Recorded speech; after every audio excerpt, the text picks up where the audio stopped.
Hello and welcome to the channel. Election has come and gone, but the fallout from it is still weighing heavily. The aftermath, the after effects.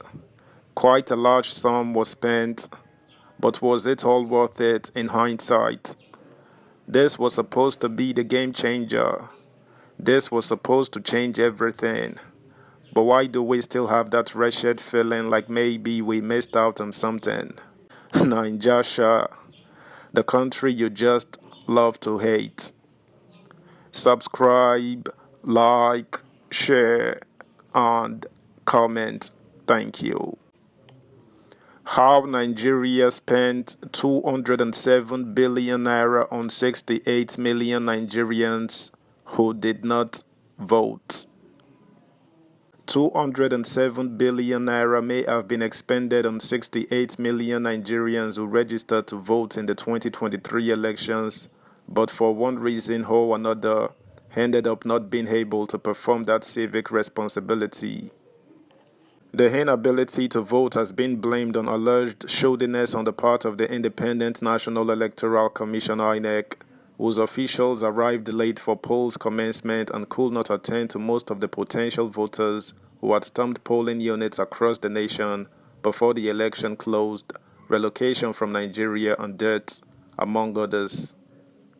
Meanwhile, a source at INEC has observed the Commission's chairman, Professor Mahmoud Yakubu, of blame on some of the issues that attended the polls, saying the Electoral Management Body's EMB boss did all he could to deliver Nigeria's freest and fairest election, but some human factors stopped him.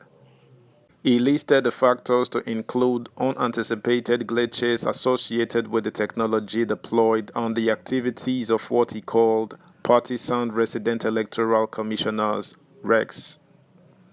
The INEC chairman has come under harsh criticism for the way the polls were handled on declaration of Senator Ahmed Bola Tinubu of the All Progressives Congress APC as winner of the presidential election, with the celebrated writer Chimamanda Adichie being the latest high-profile Nigerian to say the EMB disappointed the people. Indeed, the two main opposition presidential candidates are Atiku Abubakar of the People's Democratic Party (PDP) and Mr. Peter Obi of the Labour Party (LP), among others, are at the tribunal to challenge the outcome of the poll.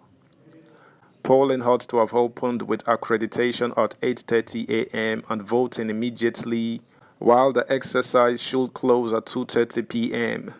But in many polling units across Nigeria, accreditation didn't start until noon and in some cases, the evening of February 25th, the first day of election when Nigerians voted for their next president, senators and members of the House of Representatives.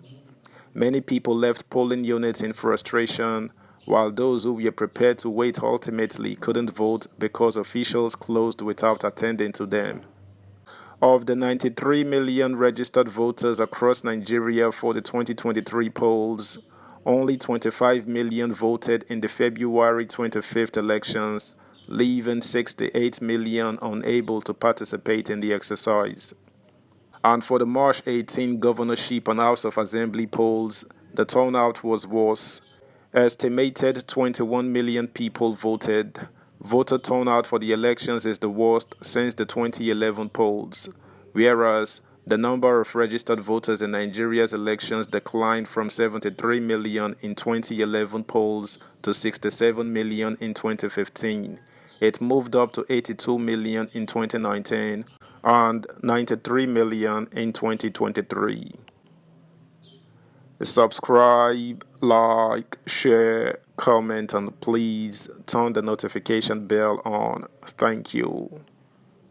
Meanwhile, turnout was 39 million in 2011, reduced to 29 million in 2015, remained at 29 million in 2019, before moving to 25 million presidential and National Assembly polls and 21 million governorship and House of Assembly polls in 2023. Analysts said the poor turnout figure recorded in the 2023 polls could not be blamed on apathy, given that Nigerians across the country especially youths, expressed willingness to vote, a situation that apparently led to the upsurge in voters' registration in the INEC continuous voters registration exercise, which inevitably added 11 million voters to the register used for the 2019 elections. Sunday Vanguard findings show that INEC may have put the cost per voter for the 2023 elections at an estimate of $5.39, with a target of 100 million registered voters for the polls, using the 565 naira to $1 parallel market exchange rate as of April 2022. That was 10 months ago when it released its election project plan (EPP) document. Projected budget as of that time was 305 billion naira, but the election management body (EMB) ended up registering 93 million voters, 7 million down from its estimated 100 million. In essence, instead of spending 305 billion on 100 million voters, the budget ought to have come down to 298 billion naira for 93 billion registered voters at 3,207 naira per voter. Further calculation shows that of the 93 million registered voters, only 25 million voted in the February 25th polls, meaning that 207 billion naira was earmarked for the remaining 68 million voters who could not exercise their civic responsibility, while estimated 21 million voted on March 18. Meanwhile, funds were used to procure ballot papers among other items for the polls. For instance, 93 million papers would have been printed for each of the three segments of the February 25th elections, that is, one each for the presidential, Senate, and House of Representatives polls. At the end of the day, only 25 million each voted, 68 million couldn't. For the March 18 polls, 21 million voted, but whereas a little lower than 93 million ballot papers would have been printed for the governorship segment of the exercise because it was holding in only 28 states, the entire 93 million would have been printed for the House of Assembly segment because the election was holding in the entire 36 states. The actual cost of printing of the ballot could not be ascertained as at press time. Provision would have also been made for the printing of result sheets.